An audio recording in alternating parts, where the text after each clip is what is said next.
Hi everyone, back with me again in a tutorial millennial YouTube channel. In this video, I'm going to show you how to change the background photo on Picsart. So the first thing that you need to do is open your photo in the Picsart app. I'm going to choose this photo and then scroll the toolbar and then select Fit tool. This one, and then tap on the eraser at the top screen and then click on that.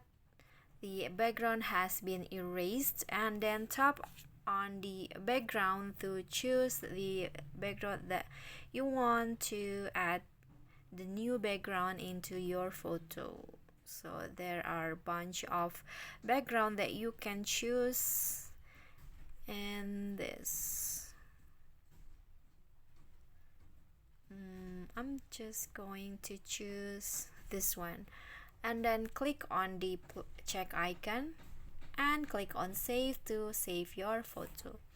Okay, so that's so easy. That is how you can change your background on Picsart in easy and quick tutorial.